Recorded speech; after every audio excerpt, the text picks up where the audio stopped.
Olá pessoal, tudo bem? Estamos começando mais um encontro e neste vamos fazer o estudo dos gases. Mas vamos lembrar que nas unidades anteriores estudamos os conceitos de calor e temperatura. O calor foi definido como uma forma de energia que se transfere de um corpo para outro quando existe entre eles uma diferença de temperatura. As formas de transmitir calor são a condução, a convecção e a radiação. Estudamos que a transferência de calor ocorre de um corpo quente para um corpo frio, como observamos em muitas situações do dia a dia. Nas geladeiras e refrigeradores, por exemplo, o calor é transmitido por correntes de convecção. No entanto, esses equipamentos parecem contrariar um senso comum. A transferência de calor se faz de uma região fria, congelador no caso, para uma região quente, o ambiente da geladeira em si. Ok? Você consegue explicar como isso ocorre? Pois bem, para começarmos o estudo dos gases, primeiro definimos as variáveis de estado de um gás. O que é isso? São grandezas que vão caracterizar uma determinada quantidade de gás e determinar o seu estado termodinâmico. São elas a pressão, que tem por unidade no sistema internacional o Pascal, ou Newton por metro quadrado, mas também temos por unidade de pressão o atm, de atmosfera, milímetros de mercúrio, centímetros de mercúrio e outras. A segunda variável de estado do gás é o volume, sua unidade no sistema internacional, metro cúbico, mas também temos as medidas de litro, mililitros, centímetros cúbicos e outras. E a terceira variável do estado de um gás é a temperatura, que tem por unidade no sistema internacional o Kelvin. As outras unidades comuns da temperatura, como graus Celsius, Fahrenheit, não são colocadas aqui, porque todo o estudo, todo o cálculo que é feito com gás, obrigatoriamente a temperatura tem que estar em Kelvin. Por isso nem citamos aqui as outras unidades de temperatura. Ok? Condições normais de temperatura e pressão, conhecido como CNTP. Em 1997, a IUPAC, que significa União Internacional de Química Pura e Aplicada, definiu um padrão de valores para a temperatura e a pressão, como uma referência para o estudo de processos físicos e químicos sobre os gases. Esses valores são 0 graus Celsius para a temperatura, que é igual a 273,15 Kelvin, que acaba que arredondamos para 273 Kelvin, e para a pressão 101.325 Newton por metro quadrado, ou Pascal, que aproximamos para 10 a quinta Pascal, que vale 1 atm de medida de pressão atmosférica.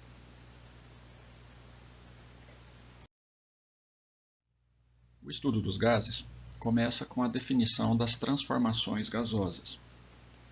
O estado de um gás é definido pela pressão, temperatura e o volume que ele ocupa. É denominado, então, transformação gasosa qualquer operação que altere pelo menos uma das três variáveis de estado do gás.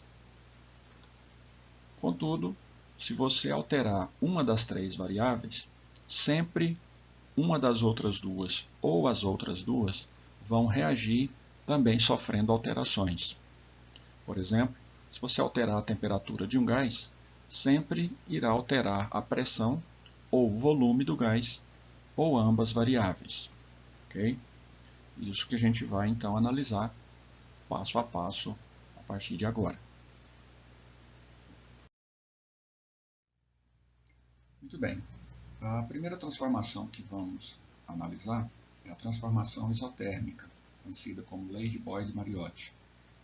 Iso quer dizer igual, térmica, temperatura. Então, é uma transformação em que a temperatura será considerada constante. Aqui temos um simulador de gás, que é composto por um recipiente fechado, uma bomba para injeção do gás, um barômetro que vai medir a pressão desse gás, um termômetro. temperatura pode ser controlada adicionando ou retirando o calor do sistema. Okay? Aqui temos um êmbolo móvel que altera o volume do gás. E esse carinha aqui que representa para nós a pressão atmosférica externa, para buscar o equilíbrio aí com o sistema. Aqui uma tampa para liberação de gás, né? E como a nossa transformação é isotérmica, então a gente desliga o controlador de calor e vamos injetar gás no nosso sistema. É um gás de espécie leve, onde ele ocupa todo o espaço disponível do recipiente. Então, com isso, na medida que injetamos o gás, a pressão vai subindo, porque o gás vai colidindo com as paredes do recipiente e entre suas próprias partículas ocorrem colisões. A temperatura foi considerada aí na casa de 27 graus Celsius ou 300 Kelvin. Então, o sistema vai sempre buscar a estabilidade dessa temperatura aí. Se a gente altera o volume, reduzindo o volume, automaticamente a pressão reage. A temperatura também sobe um pouco, mas logo ela recua, porque o sistema busca manter essa temperatura constante. E para que se consiga isso, então, a redução de volume acarreta aumento na pressão. Se eu aumento o volume para o gás, e veja que aumentar o volume não é aumentar a quantidade de gás, é aumentar o espaço para ele, o número de moléculas permanece o mesmo, mas com maior espaço ocorrem menos colisões e a pressão diminui. Então, a pressão e o volume têm uma relação inversamente proporcional. Ok? Podemos injetar mais gás no sistema. Isso, obviamente, aumenta o número de moléculas, que aumenta o número de colisões, consequentemente aumentando a pressão. Isso dentro do mesmo volume. Posso alterar o tipo de gás, se eu injetar moléculas de gás mais pesadas, né, ou são moléculas maiores, por uma questão gravitacional, a tendência é que a maior parte dessas moléculas maiores se concentrem no fundo do recipiente. E você tem uma mistura gasosa. Mais uma vez, reduzindo o volume, eu tenho um aumento de pressão. Agora com um valor maior, porque aumentei a quantidade de gás dentro do meu recipiente. Mas sempre mantendo a relação inversamente proporcional. Se eu abro a tampa, parte do gás sai e, obviamente, eu vou ter então uma redução na pressão pela redução do número de moléculas colidindo. E se eu diminuir mais o volume, a minha pressão vai subir de forma inversamente proporcional. E se eu injetar mais gás, vou ter, mais uma vez, aumento de pressão. E isso vai subir até atingir o limite do recipiente. Então, chega um momento em que as paredes não aguentam e a tampa se rompe, liberando aí o gás e volta a diminuir a sua pressão por conta da perda de moléculas gasosas aí.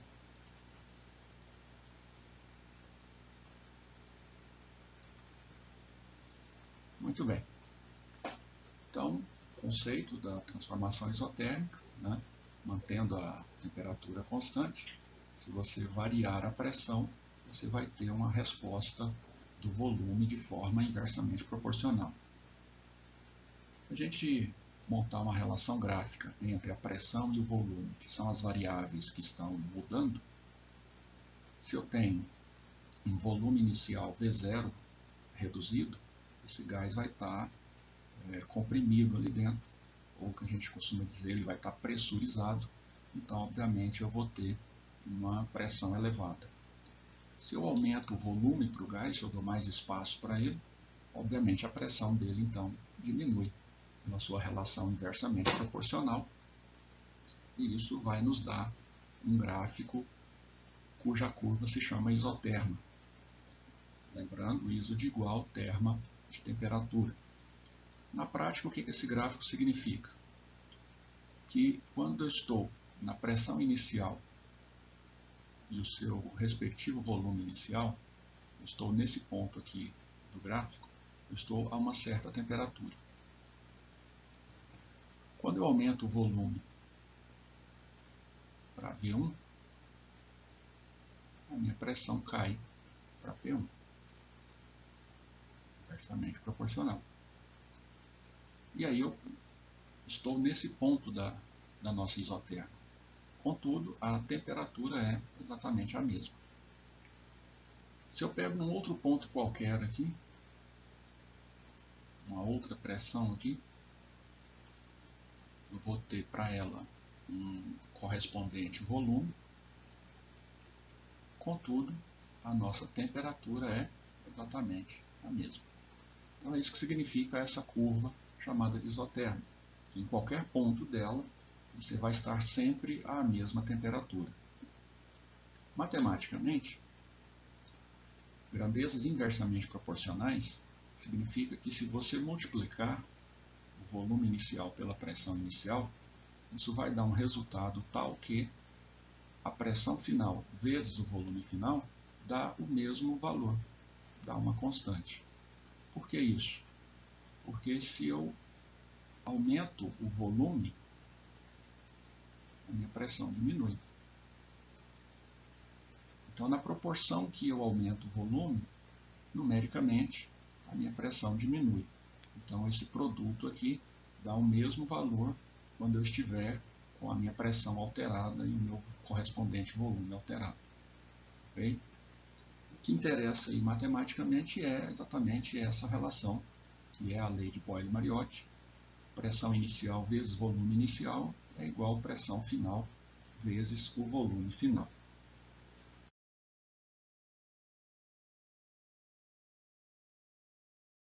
E nessa próxima simulação, nós vamos conhecer a transformação isobárica e a transformação isométrica e suas devidas características. Vamos lá.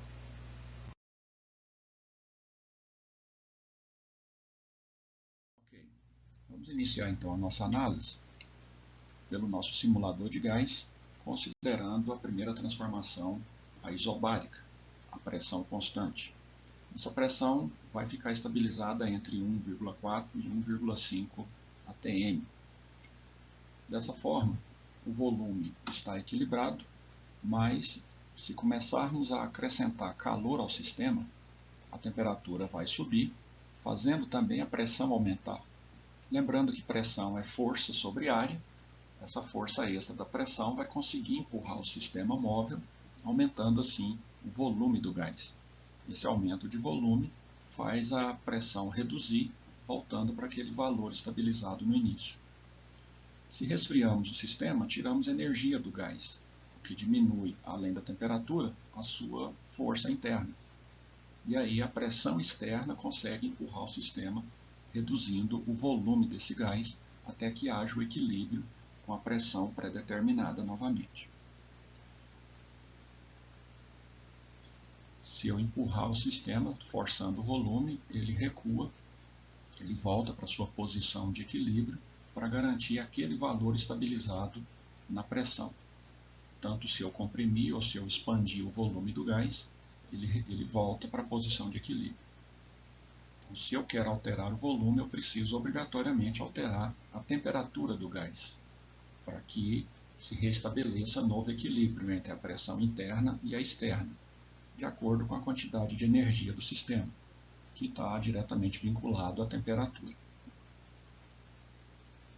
Então, a conclusão que se tira agora é que pressão mantida constante, teremos volume e temperatura diretamente proporcionais. Aumento de temperatura leva a aumento de volume.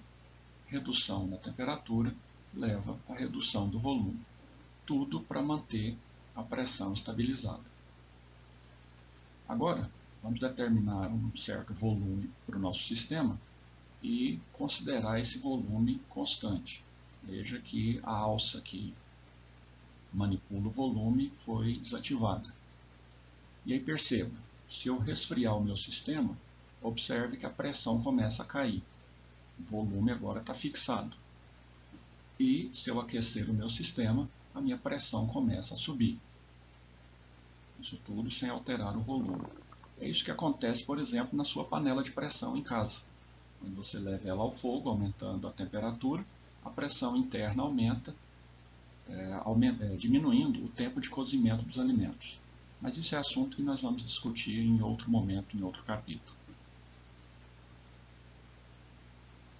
E aí perceba que aquecemos muito o sistema e a pressão atingiu o limite de resistência do nosso recipiente, a tampa explodiu e o gás vazou.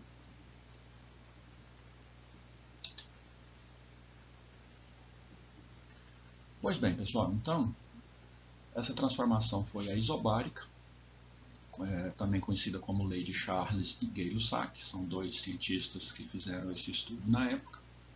E aí a gente observou aí no simulador que, mantendo a pressão constante, a variação de volume e temperatura ocorrem de forma diretamente proporcional. Assim como fizemos na isotérmica, vamos relacionar agora num gráfico o volume com a temperatura. E aí percebemos que, se eu tenho um volume inicial, ele está a uma certa temperatura, mas se eu aumento a temperatura, o meu volume teve que ser aumentado para garantir a estabilidade da pressão. E esse comportamento é um comportamento linear, e não curvo, como aconteceu lá na isotérmica. Então é um gráfico simples, direto, diretamente proporcional. E matematicamente, se você tem duas grandezas proporcionais, a divisão entre o volume e a temperatura vai me dar um determinado valor, que se eu pegar o volume em outro ponto com a sua respectiva temperatura, a divisão vai me dar o mesmo resultado. Ou seja, mais uma vez, uma constante na razão entre volume, num determinado momento, e a temperatura equivalente naquele momento do gás. Ok? Matematicamente, o que interessa é essa relação fracionária aí. A razão volume sobre a temperatura se mantém constante em qualquer momento do gás, em qualquer valor de temperatura. O volume vai ser correspondente, vai ser proporcional a essa temperatura. Tudo bem? Então, nós vimos aí no final da simulação também que, se o volume é mantido constante, a relação entre a pressão e a temperatura também surgem de forma diretamente proporcional. Então, mais uma vez, agora vamos montar o gráfico da pressão com a temperatura. A uma temperatura inicial P0, temos a equivalente temperatura. Para uma pressão maior, vai acontecer com uma temperatura maior. Também uma relação linear, um gráfico diretamente proporcional. Portanto, matematicamente, a pressão, em um determinado momento, dividida pela sua temperatura correspondente, vai dar o mesmo resultado que uma pressão final dividida pela temperatura final. Ou seja, mais uma vez, um resultado constante nessa proporcionalidade. O que vale para nós, em termos de cálculo, é a relação P0 sobre T0 igual a P1 sobre T1. Ok? E agora, pessoal, vamos fazer um breve resumo do que foi visto até agora, para então apresentarmos a lei geral dos gases, que nada mais é do que a união das três transformações individuais. Vamos lá.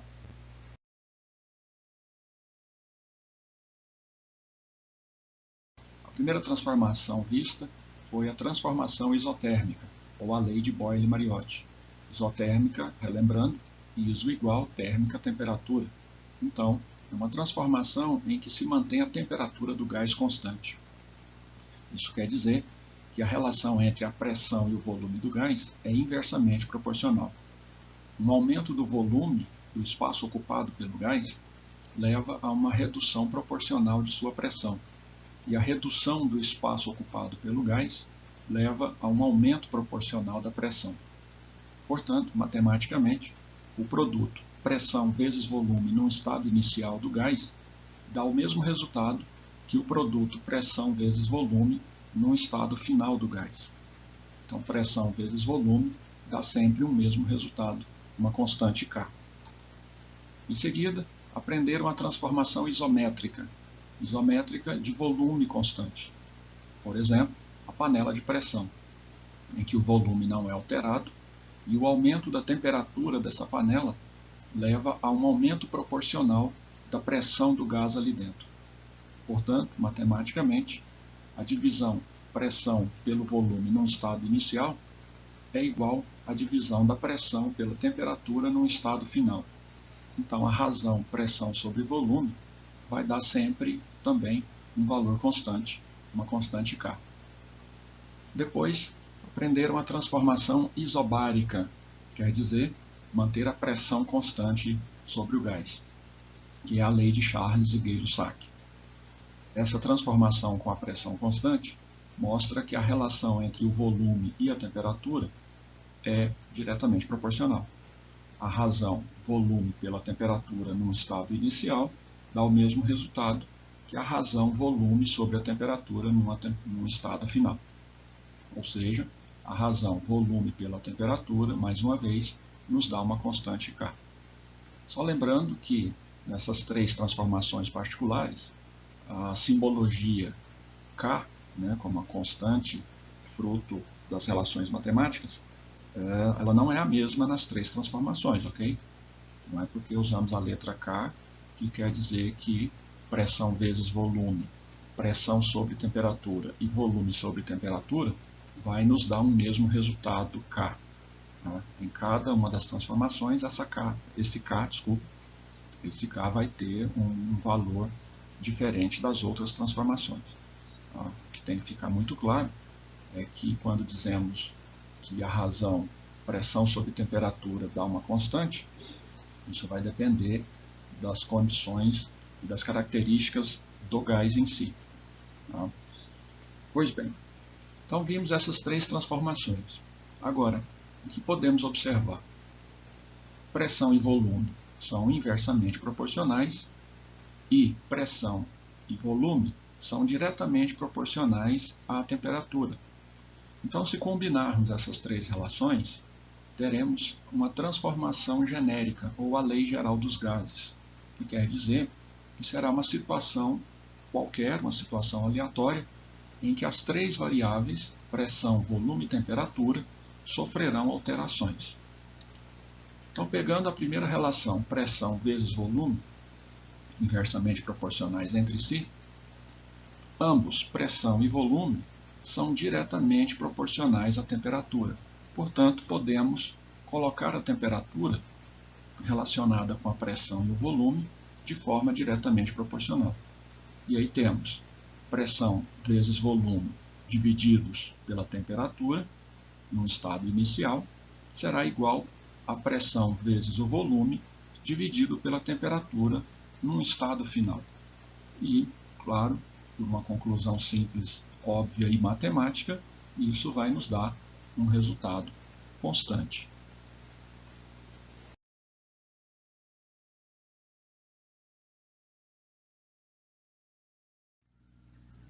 Muito bem. Então, a transformação genérica, ou a lei geral dos gases, quer dizer que nessa transformação a pressão, o volume e a temperatura do gás irão variar. Então, pegando o resultado que nós tiramos das três transformações, a unificação das três transformações, temos a lei geral dos gases, pressão vezes volume, dividido pela temperatura num estado inicial, P0, V0, T0, será igual ao produto pressão vezes volume dividido pela temperatura num estado final, P1, V1, T1. Obviamente, a conclusão já tirada, esse produto e essa divisão, esse produto pressão-volume dividido pela temperatura, vai nos dar um valor constante. Só para simplificação matemática, o que podemos fazer a multiplicação cruzada da temperatura, passando a temperatura inicial, que está dividindo o lado esquerdo, multiplicando o lado direito, multiplicando o volume e a pressão finais. E a temperatura final, que está dividindo do lado direito, passa para o lado esquerdo, multiplicando a pressão e o volume iniciais. Ok?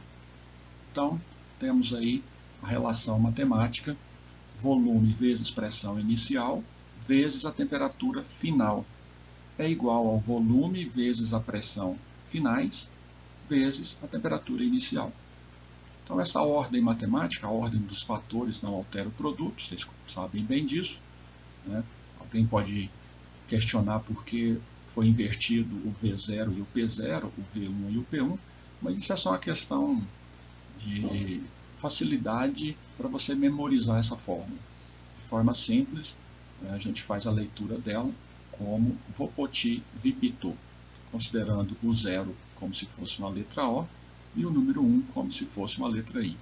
Então, só a título de memorização, a equação geral dos gases você pode lembrar como Vopoti-Vipito. Ok? Partindo agora para a reta final do estudo dos gases, vamos falar da equação de Clapeyron. Para isso, temos que relembrar a definição de mol. Um mol de gás tem 6,023 vezes 10 elevado a 23 partículas. E esse valor é conhecido como número de Avogadro, que aqui chamamos de Na. Esse número de Avogadro, ou 1 mol de gás, colocado na balança, terá uma massa medida conhecida como massa molar. Cada tipo de gás, cada elemento químico, tem uma massa molar específica. Você pode conferir isso lá na sua tabela periódica. Ela informa a massa molar de cada elemento ali citado. Se você, então, tem uma massa qualquer de gás, uma massa M, a divisão dessa massa pela massa molar, que é a massa de 1 mol, vai nos dar a quantidade total de mols nessa massa qualquer. Esse número de mols, simbolizado pela letra N minúsculo, tá? Então é a razão entre a massa total do gás, com M minúsculo, dividido pela massa molar, M maiúsculo. Uma outra forma também de se chegar nesse número de mols é, sabendo que o número de Avogadro é a quantidade de partículas de 1 mol, se você pegar a quantidade total de partículas do gás, daquela massa qualquer, que é um número N maiúsculo qualquer, a divisão desse N pelo número de Avogadro também nos dá o total de mols nessa amostra de substância gasosa. Ou seja, N, número de mols, será a divisão da massa total do gás pela sua massa molar. Ou, se você conhecer o número total de partículas desse gás, basta dividir pelo número de Avogadro. E isso vai te dar, então, o número de mols desse gás. Ok. Conhecido, então, o número de mols, ou como determiná-lo, vamos considerar a equação geral dos gases, inicialmente para 1 mol de gás em condições normais de temperatura e pressão, CNTP, que a gente citou lá no início do estudo dos gases, lembra? Então, pegando a equação geral dos gases, P0V0 sobre T0 igual a P1V1 sobre T1, que é igual a uma constante. O que vamos fazer aqui é, sabendo que o produto da pressão pelo volume dividido pela temperatura dá uma constante, agora, combinada as 3 variáveis do gás, essa constante passa a ser uma constante específica.